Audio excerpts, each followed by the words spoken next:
All right, well, welcome everybody. I'm excited to give this master class. And I'm Kelly, and I've been living with type 1 diabetes since 1991. And I was diagnosed on my eighth birthday.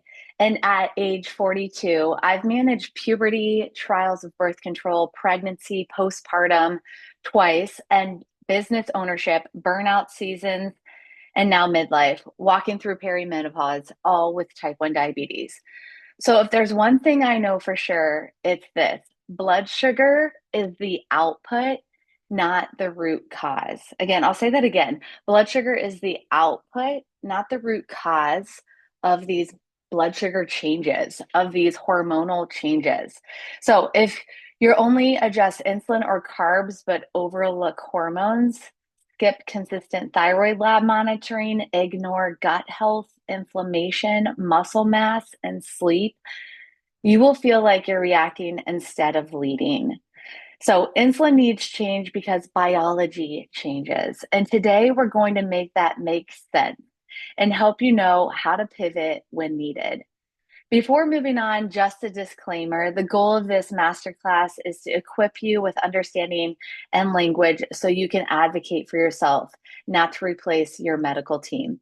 And if you haven't already, be sure to print off the handout that comes with this masterclass. And I will be sharing my screen here shortly, going over that information in detail. But on the flip side of that handout, you can take good notes. And I always tell people to take notes like you're going to be teaching someone else, because when you do so, you can learn even better. So let's talk about the hormone landscape. And orient ourselves. So, hormones are chemical messengers. They travel through your bloodstream and tell tissues what to do. In type 1 diabetes, we focus heavily on insulin, but insulin operates inside a large hormonal network. So, think of it like a spider web. Here there are key players shaping your blood sugar. First, we'll talk about the hormone insulin, which we're most familiar with. And insulin is produced by beta cells in the pancreas. Insulin moves glucose into cells. And in type 1 diabetes, we replace it externally because our beta cells are no longer working, or they're damaged, or they're deficient, depending how recently we've been diagnosed. Now, next to insulin, I want to bring up glucagon. This might be another familiar hormone that you have heard before. And glucagon is produced by the alpha cells in the pancreas. And that glucagon signals the liver to release glucose. Glucagon raises blood sugar. And in type 1 diabetes, this system can get glitchy. Glucagon response to lows is often blunted, and glucagon can even run too high when our blood sugar is high. And this is where we can see worsening stubborn glucose patterns, because in type 1 diabetes, glucagon can be being produced from the liver when our blood sugar is high, keeping it up there and stuck. Here nor there, let's continue to move on with some more hormones that are in this spider web and what they are and what they do. So, again, I'm laying the landscape. Even if you're a male, estrogen does matter. Even if you're a female, testosterone does matter. But this kind of explanation can kind of set you up for the information and education to come.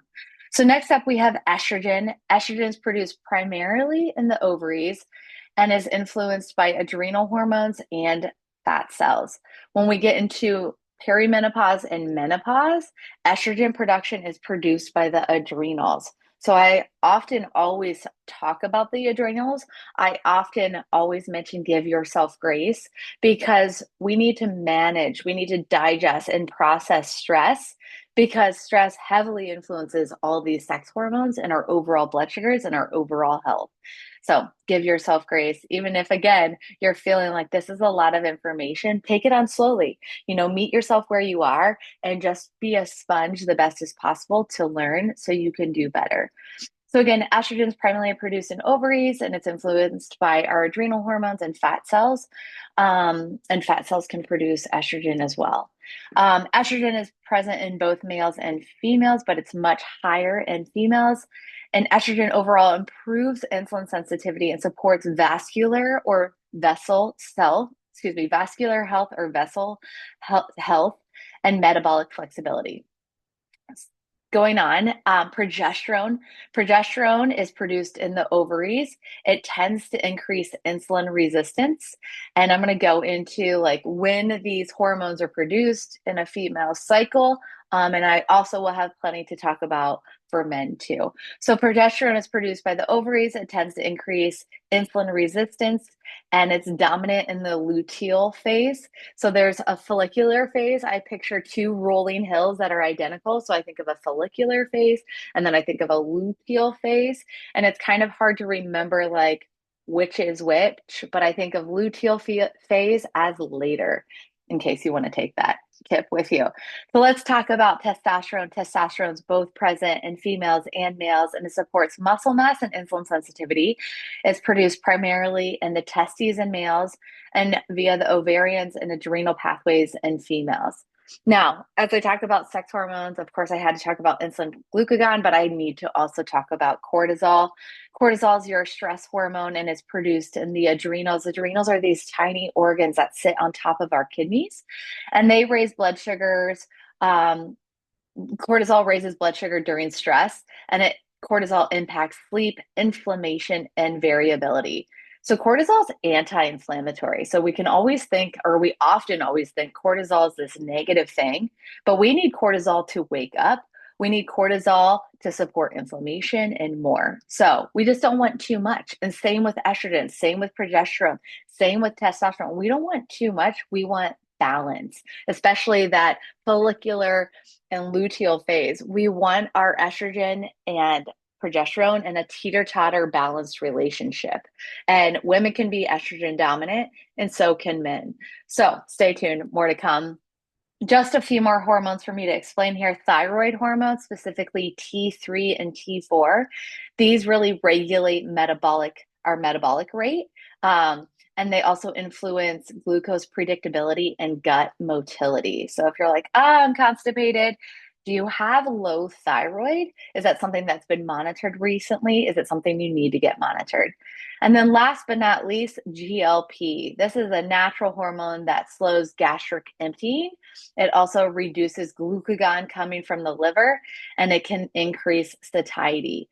And I put GLP-1s in this presentation because it is a hormone, and it right now is an off-label medication for type 1 diabetes, but a lot of type 1s are using Ozempic, tirzepatide, Wegovy, and so forth to support blood sugar control, but it's also supportive of insulin resistance and weight management. So more to come on that, but I just wanted to lay out those hormones. And one more thing that's important to note with type 1 diabetes, we don't just lose insulin, we also lose amylin. And amylin's another beta cell hormone that normally helps slow that gastric emptying and quiet glucagon after meals. And that's the missing amylin piece is part of why most post-meal spikes can feel more intense in type 1 diabetes.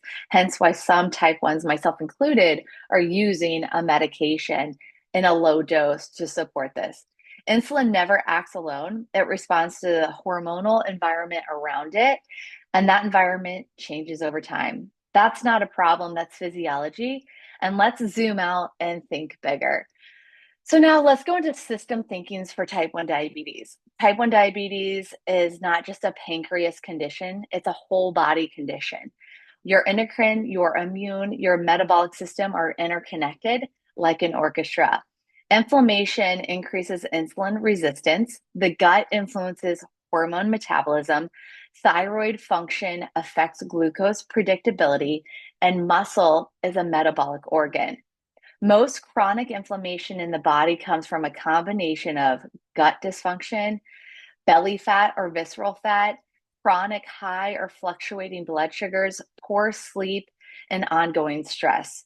Now, it's important I'm bringing up stress. I've already alluded to it a little bit when I was talking about adrenals and cortisol and so forth. But inflammation is a huge factor of blood sugar control, no matter what season we're in, but that inflammation can also change from season to season. Inflammation is rarely random. It's layered. It's driven by metabolic, hormonal, and lifestyle stressors working together. If you only focus on one lever, you miss the whole system. So when we think of blood sugars, when we think of our health, when we think of our hormones, when we think of that puberty, pregnancy, postpartum, perimenopause, menopause, postmenopause, or andropause, which is male hormones dropping of testosterone, we need to think of the whole system. This is about stewardship. It's not chasing today's number. It's not fear-based management, not perfection either. Stewardship means protecting your future body, eyes, kidneys, nerves, heart, brain, energy, decades from now. So let me go ahead and break down these seasons of life, starting with puberty. So puberty is the first major insulin shift. And some of us might look back on our type 1 diabetes and recall puberty making blood sugars harder. So puberty is the first time many of us realize type 1 is dynamic. Growth hormone increases insulin resistance, estrogen and testosterone shift sensitivity, and the liver releases more glucose. Sleep can become inconsistent or inadequate. As we're going through growth, as we're going through puberty, our body needs to sleep more, but we might stick to the same bedtimes and wake up times for school and so forth. Overall, in puberty, numbers can feel louder. On average, total daily insulin needs increase from about 30 to 50% during puberty. In some adolescents, especially during peak growth spurts, insulin requirements can temporarily double compared to oh my gosh, I can't say the word, pre-puberty needs. Um, it's completely normal for basal rates and correction factors to feel like they stop working during this time. The key message is puberty is physiologic, insulin resistant state. It's not a mismanagement. For girls, once menstrual cycles begin, insulin needs may start shifting month to month. For boys, insulin resistance can be intense during rapid growth and often stabilize as muscle mass increases. Type 1 evolves with your hormones and it keeps evolving. Learning patterns, collecting breadcrumbs, and allowing for more energy to focus on blood sugar is important in this season. And also, while I was doing research for this presentation, I was looking at average A1C numbers, and the highest average of A1Cs tend to be in puberty. It's a big season, and it's a season that takes patience, it takes grace, and it takes the ability to look at data and collect breadcrumbs. Now, with this season of puberty, I'm going to give a few case studies. I'm going to give one case study for puberty, but in each season, I'm going to continue to give case studies to help you kind of take the information I'm giving you and apply it to your own life to see where you can reflect and implement. So here we go. I have a 13-year-old girl. She's 4 years post-diagnosis. She sees her A1C rise from 7.2 to 8.4 in just 6 months. And again, side note, the average teenager with type 1 diabetes runs an A1C close to 8.5 to 9. That gap between the target and reality reflects growth hormone, sex hormones, and sleep shifts, not a lack of effort. So with this case study, her parents felt defeated, but she's in a growth spurt, sleeping in irregularly, can't find my words today, and also mood shifting. I can see that with my precious children. Her total daily insulin increases nearly 50% in just 1 year. This isn't failure again. This is growth hormone and shifting estrogen. When families understand that, panic can decrease and strategy can increase. Type 1 evolves with hormones and it keeps evolving. So before I go into an adult female 28-day cycle, I just also want to take a moment to pause and speak to this even further.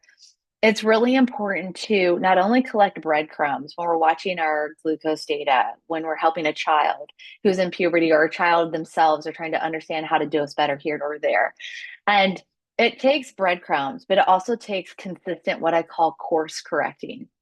And we need to course correct in basically every hormonal shifting season of our lives. And that is to be very aware of what's going on in our week, not just what happens when I'm on my cycle or I'm in puberty, but where are we at in that week and to course correct. So we don't want to force data. We need to reflect on the prior 24 hours to see if we're running high or low, to see if the data points we have should be fully implemented or lightly implemented and more. So hopefully that was enlightening to some of you, but no doubt it is a tough season to manage blood sugars, but it is very doable. And I'm going to get into more guidance for all of us on how to optimize our wellness, our nutrition, our hydration, look at labs and supplements. But let's get into the 28-day female cycle. Overall, cycle literacy is metabolic literacy. So, cycle literacy is understanding how hormonal shifts across your menstrual cycle predictably affect insulin sensitivity, glucose patterns, energy, and metabolism, so you can adjust proactively instead of reacting to mystery highs.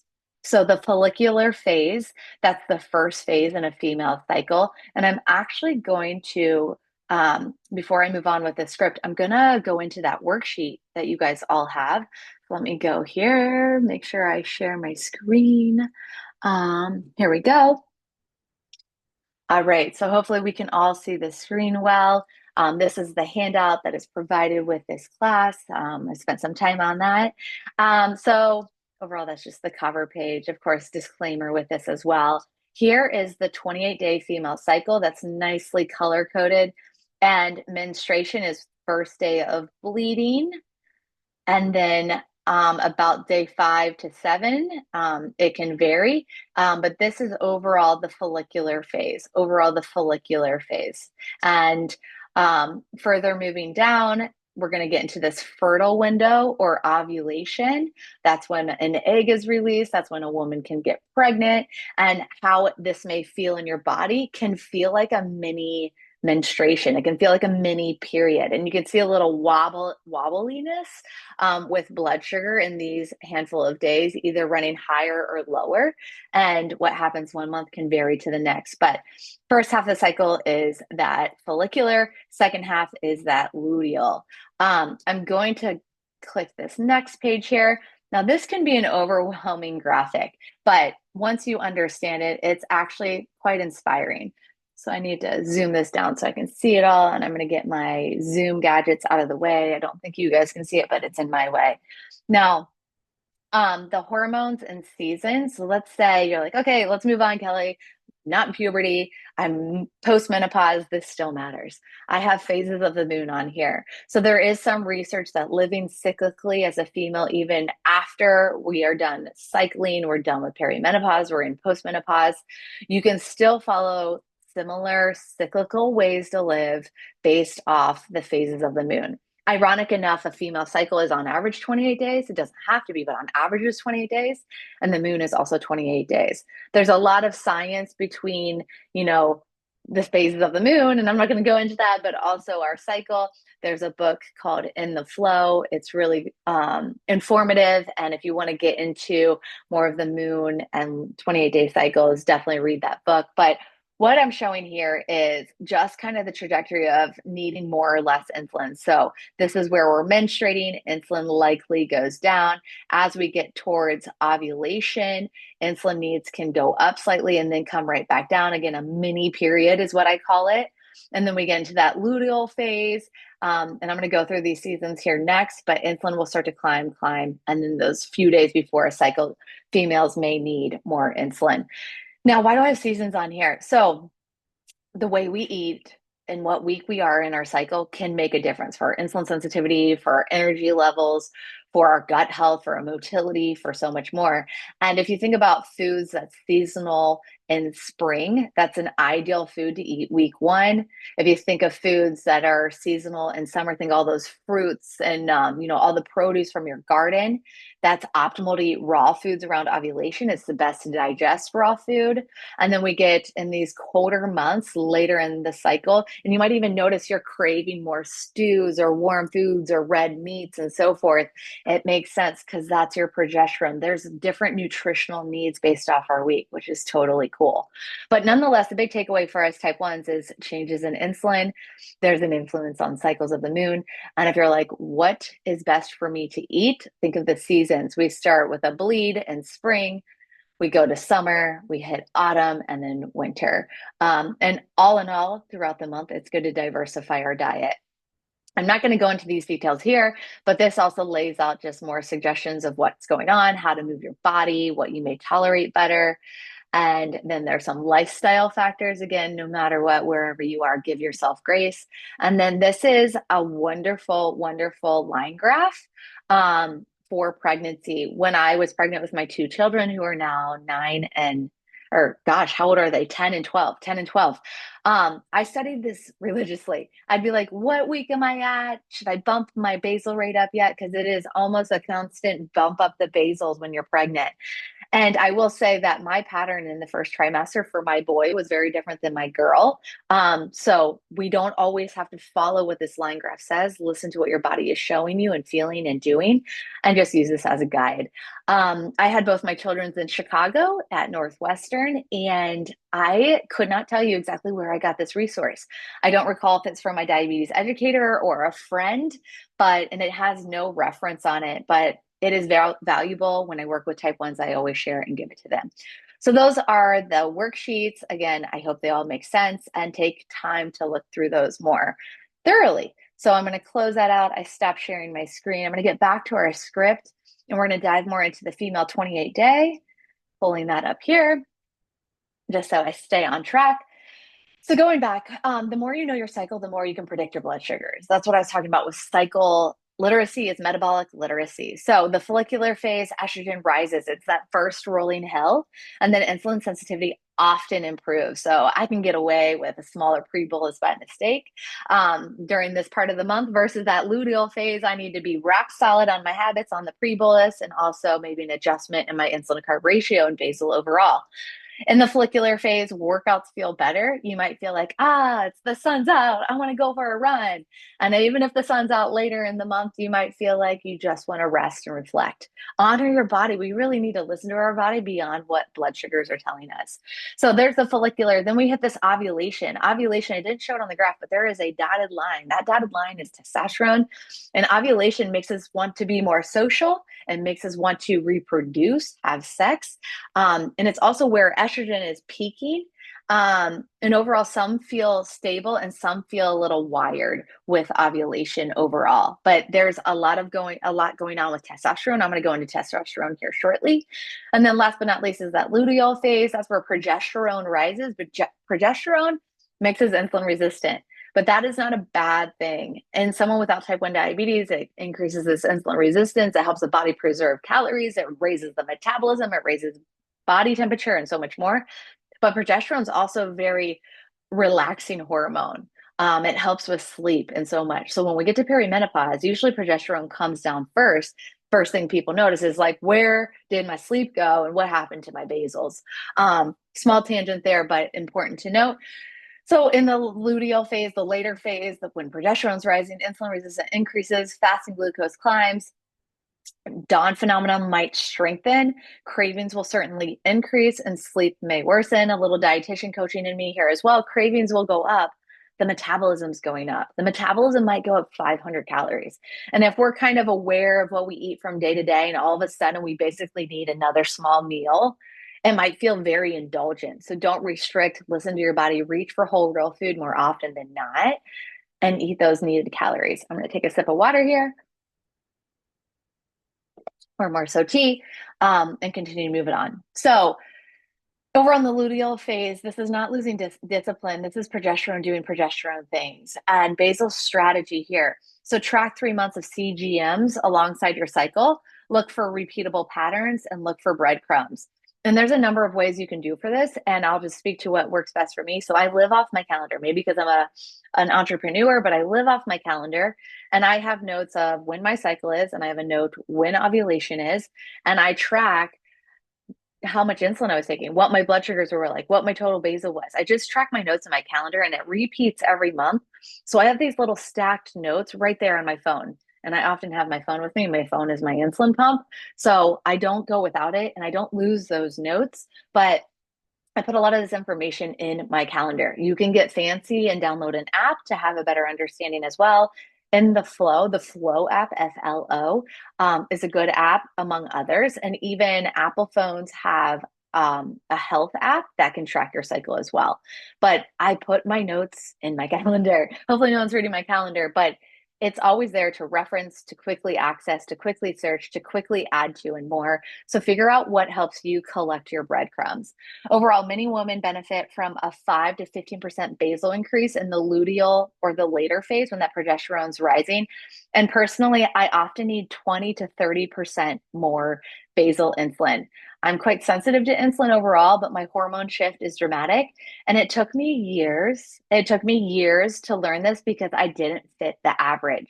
So when we have science, when we have recommendations, you need to try everything on like an outfit, see how it works for you, including the suggestions of where you're at in your cycle.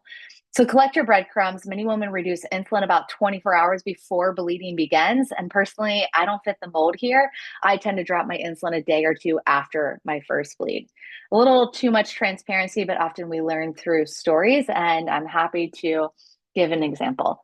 Overall, the luteal volatility gets amplified by, so, that higher basal need, that higher insulin resistance, it can get amplified by poor sleep, high stress, thyroid shifts, gut inflammation.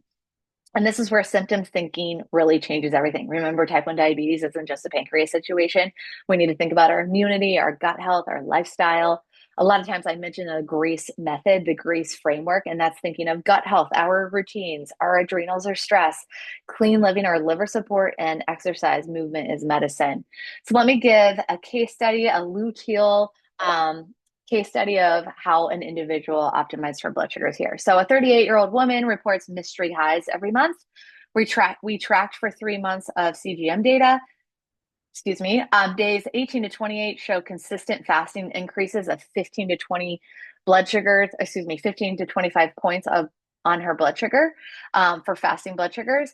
And we implemented a 12% luteal basal increase, and numbers stabilized. Nothing about her discipline changed, and hormones overall shifted. It's the luteal phase. There's stuff going on. We don't need a chronic basal for 28 days. We need to adjust. There's something that also came to mind that I wanted to mention here, and maybe it'll come back to me, but that's why I have notes in front of me to keep me on track. But overall, it's good to track. It's good to track. It's good to be aware. And I thought of what I wanted to mention, that there's more bells and whistles becoming available with the smart insulin pumps that we have. And I have just learned that the Mobi insulin, while using its automated system, you can actually include an increased basal rate for this exact situation. So also be aware of what tools you have with the devices that you're utilizing to make all of this more streamlined. But nevertheless, we need to be in touch with our needs. I just made a note here to walk through that worksheet. Feel free to continue to reference this as I speak.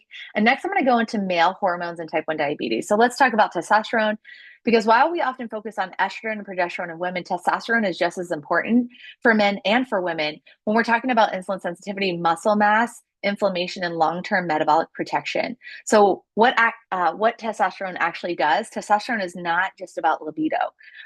It directly influences muscle mass, insulin sensitivity, fat distribution, red blood cell production, bone density, motivation and drive, and mood stability. I'm going to get to a case study here, but I had a client who was doing so much strength training, eating really well, very driven, detail oriented, collecting data, and the amount of fatigue this client had, the doctor assumed that he had Lyme disease. They actually tested this client for Lyme disease because of the unknown of this fatigue and so forth.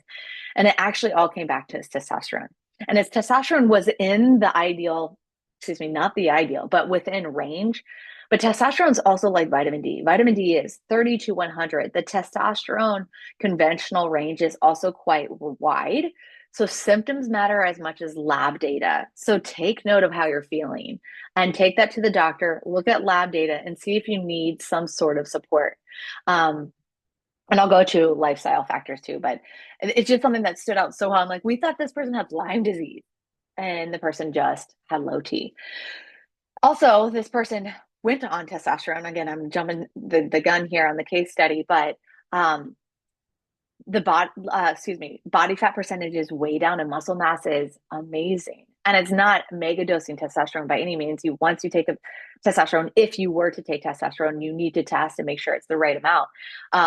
But your life can change when your hormones are balanced, when they are optimal. So furthermore, muscle is one of your most powerful glucose disposal sites overall. So when testosterone declines and muscle mass drops, insulin resistance often rises here. So again, blood sugar is the output. Blood sugar is not the problem. So when does the testosterone decline? In men, testosterone typically peaks in late teens to 20s, and around age 30 to 35 levels will gradually decline about 1% per year. But that decline is not just age, it's influenced by visceral fat, chronic stress, elevated cortisol, again, getting back to that cortisol, sleep deprivation, inflammation, insulin resistance, alcohol use, certain medications, including statins or opioids, environmental toxins as well. That's why I love supporting the liver. That's why I love being aware of the toxins in our environment, from plastics to burning candles to what we're putting on our face and skin and more.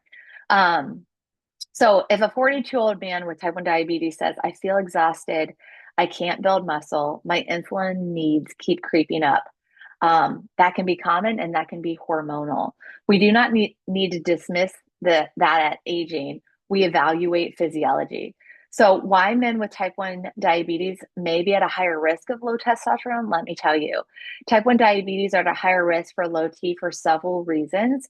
Chronic glycemic variability can increase oxidative stress.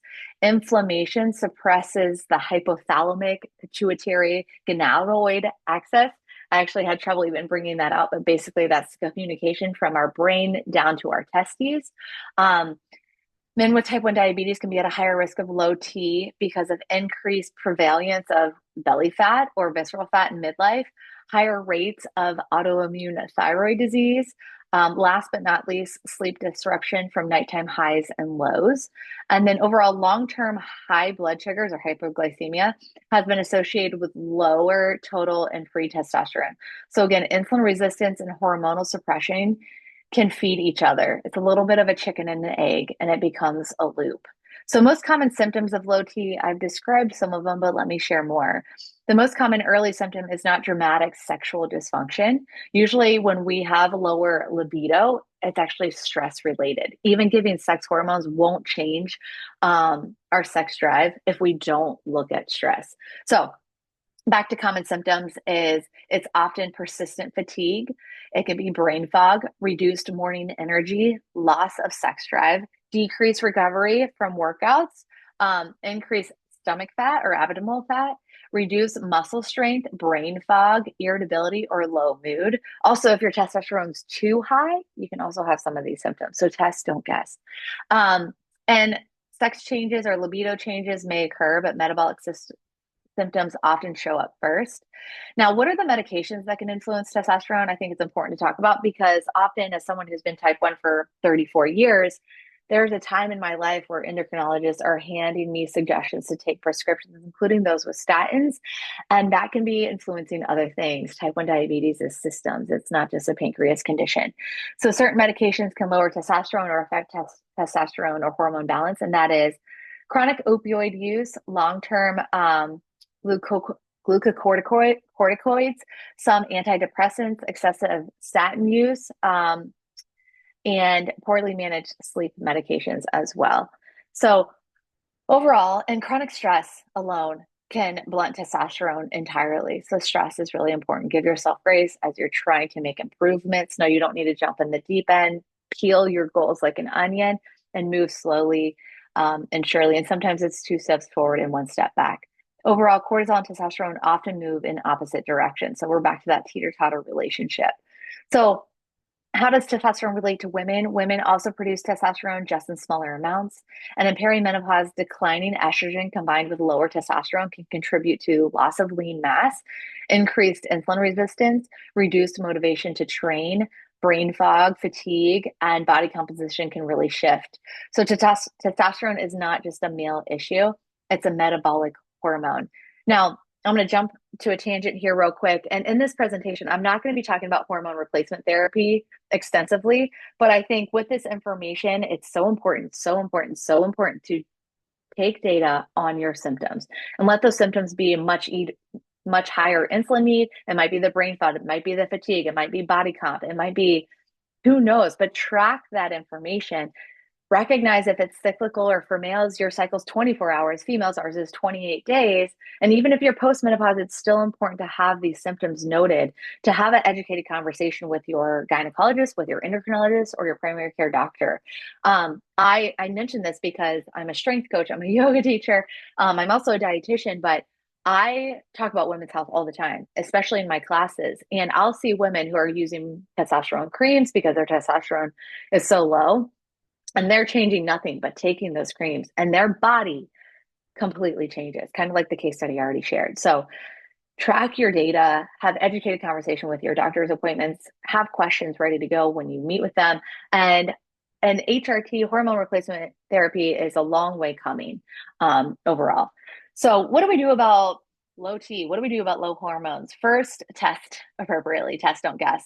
We want total testosterone. Write this down. You want free testosterone. You want SHBG, sex hemoglobin binding globulin. You want LH and you want FSH. You want prolactin if indicated. You want a full thyroid panel. All of our hormonal symptoms that we might feel like our hormones are out of balance nearly entirely overlap with low thyroid. So it's important as you're testing sex hormones to test thyroid. They both might be moving. And just because you tested your thyroid panel last year doesn't mean you're clear. It's helpful if you're in a hormonal shifting season of your life to test thyroid twice a year, full panel, full panel. A lot of doctors will push back. And there's a lot of easier ways to get those full thyroid panels if you would like, overall. So full thyroid panel, went on a tangent there, get a little passionate. A high sensitivity CRP, this is a marker of inflammation, overall. So second, address foundations before jumping into therapy, no matter what. If you're like, I want that lean body mass Kelly talked about with her strength classes and so forth, and those women and those men, we need to have foundations. We need to have the foundations before we put anything on top. You can't build a house without a foundation, right? So you're not going to put some hormones on top of an impulsive desire. So to have foundations before jumping to therapy, prioritize resistance training at least twice a week. Ensure adequate protein intake. And what we need for strength training and what we need for protein intake and even sleep consistency, that's my next one, depends on the person. We track a lot of things. We're dialing up a lot of medications. If I'm like, have X number of this, X number of that, it's going to be 30 grams of protein at least for each meal to turn on that leucine, that metabolic switch. It's going to be at least 30 plus grams of fiber per day to help that bowel keep moving. But if it's overwhelming to track all that information and do one more thing, always just try to have some high protein source of protein ingredient on your plate along with color. There's only so much we can do. And I remember my eye doctor, she's like, okay, I want you to wear hard contacts with soft contacts on top and do this at night and this in the morning. And I was like, I just broke down and cried. And I was like, I can't. I was like, I am type 1. I am doing X, Y, and Z for all my type 1. And if you layer all these things on top, like, it's just, I can't right now. So just know what you're capable of. But prioritize your foundation. Resistance train 2 to 3 times a week. And that might be body weight, that might be heavy weights. Where are you at? What can you do? What is fun? Ensure adequate protein, improve sleep consistency, reduce belly fat, visceral fat. That's easier said than done, but be aware of what's making you gain weight in the midsection. Is it portions? Is it stress? Is it sleep deprivation? Is it lack of hydration and more? Lower inflammation load, support micronutrient sufficiency, especially zinc, magnesium, vitamin D. Zinc, I think of pumpkin seeds. Magnesium, think of cocoa or beans or nuts. Vitamin D, I think of eggs for the most part. That's often where you must supplement. Test, don't guess. And reduce alcohol. And third thing, if levels are clinically low, if testosterone levels are clinically low and symptoms are present, hormonal replacement may be appropriate under medical supervision. Don't go to the pop-up stand of testosterone pellets on the corner. I know that's happening in places. But therapy without foundation won't work, and it'll underdeliver, no doubt. So the bigger picture, again, I'm going pretty heavy in testosterone. I want to give the men as much love as females here, and testosterone relates to the females. Bigger picture, if testosterone declines, muscle can drop, insulin sensitivity can worsen, fat mass can increase, inflammation can rise, glucose variability increases. So when a man says my blood sugars are harder now, we ask what changed upstream because blood sugar is still the output. And when we restore metabolic strength, not just adjust insulin, we change the trajectory. So here's a quick case study, midlife male. A 45-year-old male reports fatigue, reduced gym performance, and rising insulin needs. Labs show low free testosterone, elevated SHBG, mild inflammation with that CRP, and low vitamin D levels. I like vitamin D around 50 or 60.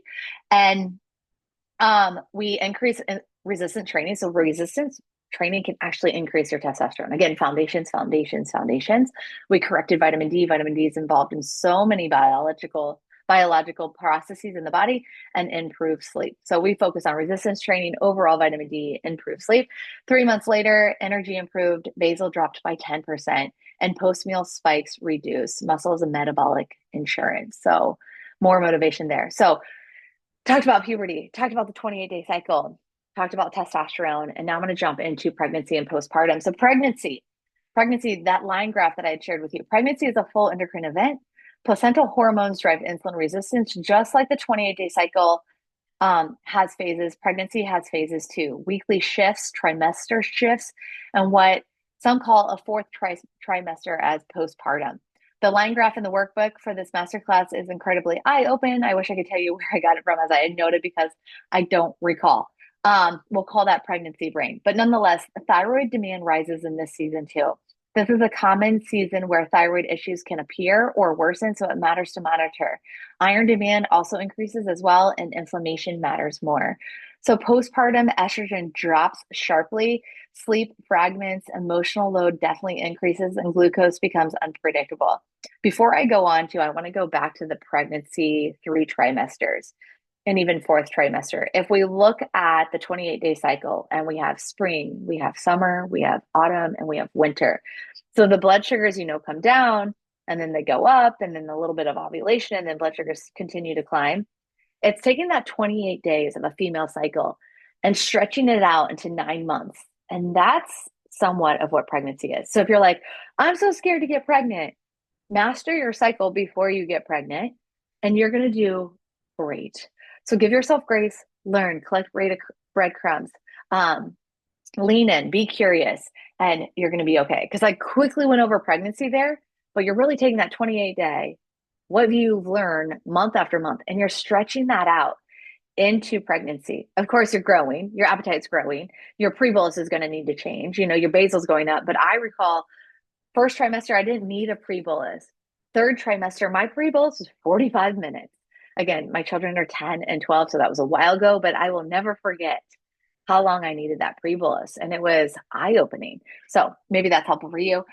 But getting back to postpartum, estrogen dropped sharply. As I mentioned, sleep fragments, emotional load increases for all the reason, and glucose becomes unpredictable, especially if you are nursing. As soon as you nurse, your blood sugar can drop. Keep that in mind. And your medical team will hold your hand. When we are type 1 and we have pregnancy, we go into high risk, and there's a lot more attention we will get. So use it. This season requires protection, not This season requires protection, not perfection. But overall, protect your thyroid function. Eat a diet that feels good in your body. Food is information for your immune system and thyroid signaling. And protect ferritin and iron by eating those high iron and ferritin-rich foods, beans, meat, vitamin C, spinach, and so forth. Protect vitamin D, protect gut integrity, and protect sleep as much as possible. So quick case study, postpartum. 3 months postpartum, a woman reports brain fog and unpredictable glucose.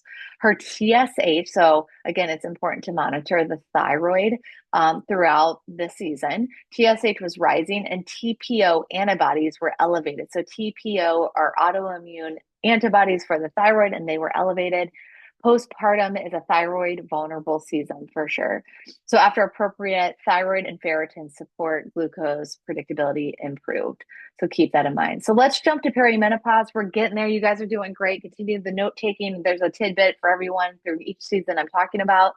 but let's get through this. So I'm doing the same thing, but nothing works. Have you thought that? Have you felt that if you're in either perimenopause or menopause, aka what's second puberty? So perimenopause is a hormonal fluctuation. Estrogen swings, insulin sensitivity shifts, visceral fat increases, inflammation rises, sleep worsens, body comp redistributes. And this is not a character flaw, it's biology. So core strategies really matter here, and they matter more than ever. Strength train 2 to 3 times per week can be so beneficial. Aim for that 30 grams of protein, or just think about the portion of your palm of your hand. You know, my hand's a different size than yours, so the length, the width, the volume of the palm of your hand to have that much protein on your plate.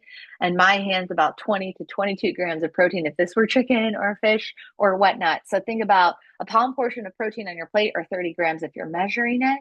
Overall, increase fiber, increase color, increase produce on your plate to not just have more fiber, but more nutrients overall.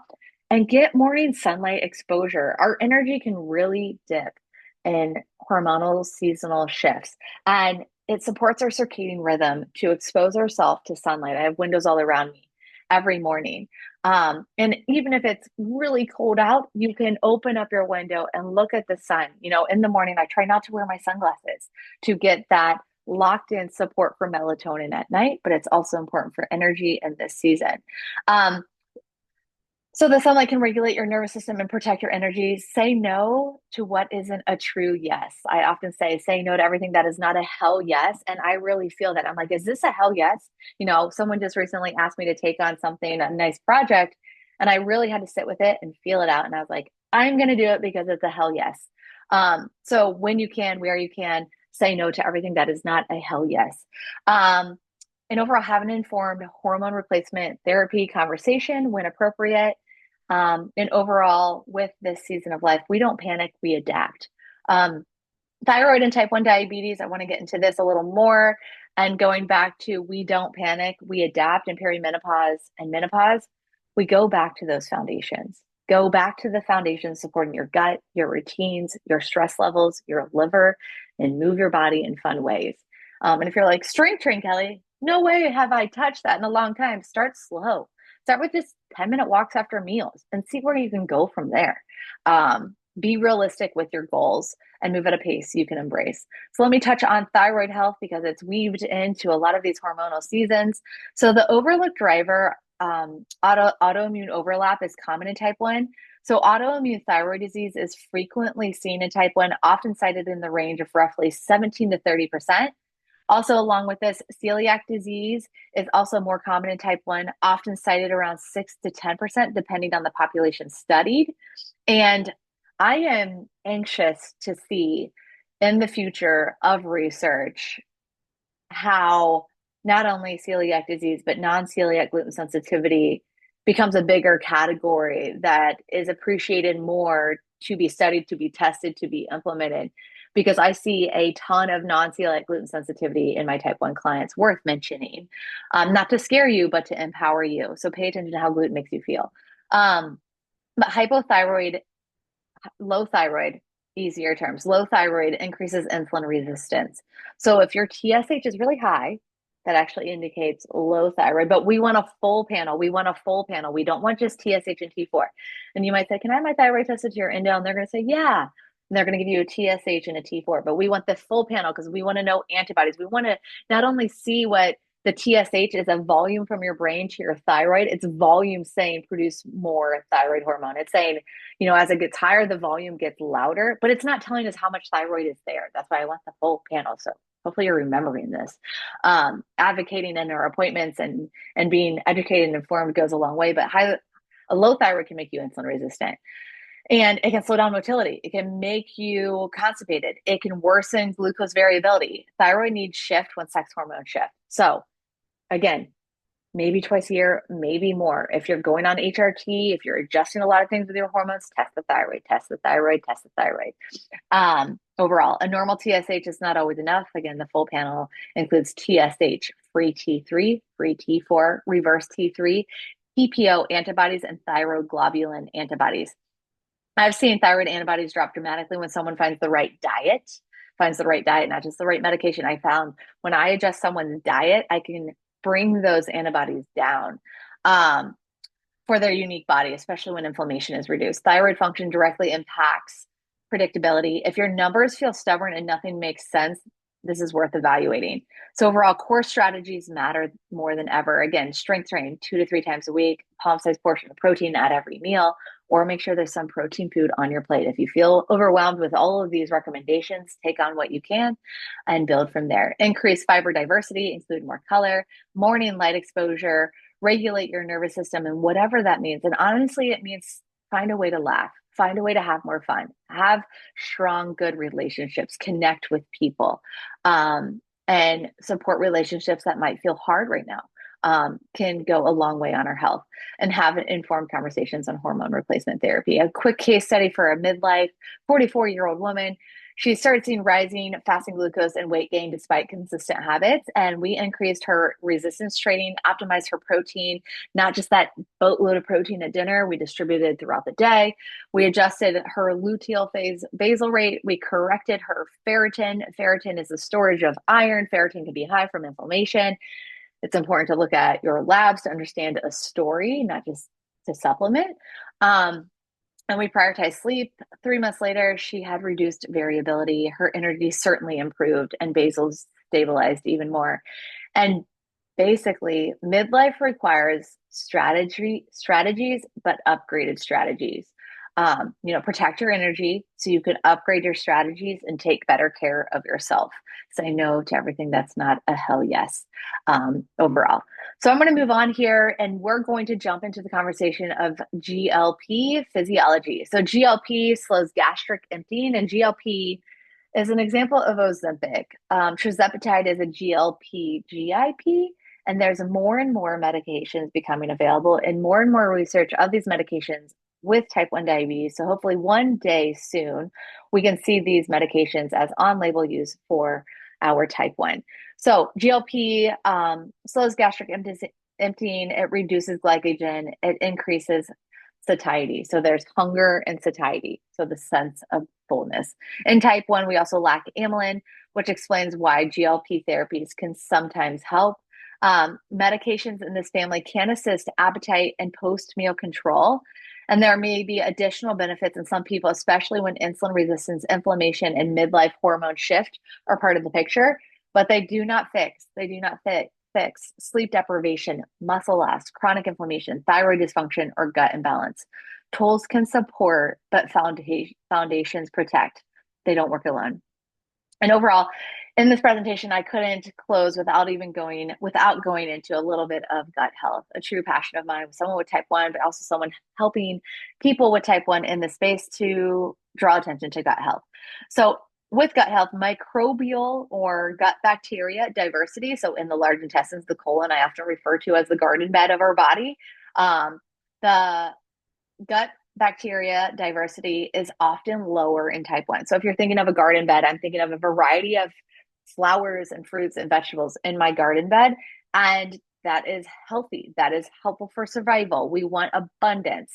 But our diversity is lower. There's a connection with our immune system and gut health for sure, but there's a connection with autoimmunity and gut health, and there's a connection with type 1 and gut health, or trends of gut health overall. So gut health diversity in a type 1 tends to be lower, and we can optimize that by eating a diverse, colorful diet, changing around what food we eat from day to day, week to week, month to month, seasonally, and so forth. And estrogen decline can actually reduce this diversity even further. So daily elimination matters.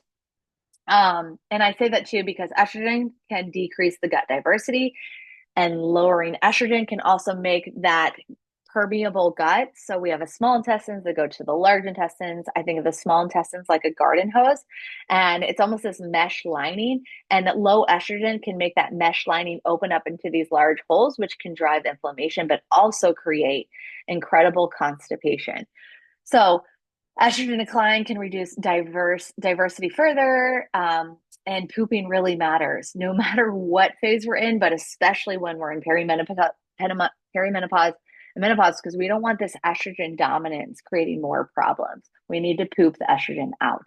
So signs of imbalance, bloating, constipation, brain fog, harder to manage glucose, things to prioritize, the foundation I've already mentioned, but whole food fiber, plant diversity, fermented foods. I haven't talked about fermented foods enough. Buy those Bubby's pickles, buy the sauerkraut, buy the kimchi, buy the kefir, buy the kombucha. Notice I didn't mention buy the commercial grade yogurt. Often research will show commercial grade yogurt doesn't get to the gut. So I mentioned my favorite ones. Think about fermented food and a daily regimen. And overall motility support. So gargling, if you gargle aggressively for 3 minutes tonight, and you're like, Kelly, I'm constipated every day. If you gargle for 3 minutes aggressively, just with water, and I bet you'll go to the bathroom the next day. Support motility, support that vagus nerve. All right, case study. A client with constipation, bloating, high glucose variability. So what we did, we increased fiber diversity in fermented foods. So this is kind of an easier case study to attack, but it's a low-hanging fruit of what you could definitely optimize, and that can be increasing fiber and increasing fermented food. What we're bringing in here is prebiotics and probiotics, and that can optimize the gut. But if you bring up your fiber and fermented food and you don't feel well, there's probably a bigger story going on with your gut health, but there's not time today to go into that. But overall, with this individual, her elimination improved, definitely eating more whole, real food, eating closer to Mother Nature. It supported her inflammation and it supported post meal blood sugars. The gut is metabolic overall. So, as I wrap up here, I just want to recognize, as I've reiterated a few things, but hormone supportive meals include protein, fat, and fiber. Hormone supporting meals include protein, fat, and fiber. Hormone supporting meals are not low fat, no fat. We need fat for cholesterol. Cholesterol is a precursor to our hormones. And we need color. We need to optimize that gut because the gut helps detoxify our sex hormones, especially that estrogen keeps the bowel moving. And the liver is also metabolizing all of our sex hormones as well. So we need foods to support those things: protein, fat, and fiber. Ideally 30 grams of protein per meal, closer to 40 to 50 for males, depending how big you are. And eat your protein first. Food sequencing supports blood sugar control. Overall, rotate your plants. No naked carbs. Don't eat a naked carb, So don't have like a rice cake with nothing on it. Throw some peanut butter on there. Turn that, black diamond blood sugar of the CGM line into a nice, smooth little bunny hill. No naked carbs. And data is feedback, not judgment. Go easy on yourself. Overall, non-negotiables to think through of what you can weave into your routine to optimize your health, to feel better, to have more energy. That is strength training, eat for a good poop, prioritize protein, protect your sleep, reduce inflammation load, and remember progress over protection. And again, I think I've mentioned the foundations enough, but once more, hydration, protein forward meals, strength training, consistent sleep rhythm, thyroid evaluation, gut motility, reduce inflammation, and includes in closing, puberty, cycles, pregnancy, perimenopause, thyroid, gut, inflammation, GLP physiology. Overall, insulin needs change because biology changes. Manage glucose, protect the system. Think long-term organ stewardship. This is how we thrive with type 1, not just survive. So, that was a lot of information. I hope it was super helpful for you. And I'm eager to know how many notes you took, what were your biggest takeaways, and I hope we can connect to answer any questions that might be lingering. Take care. Again, progress over perfection. Give yourself grace.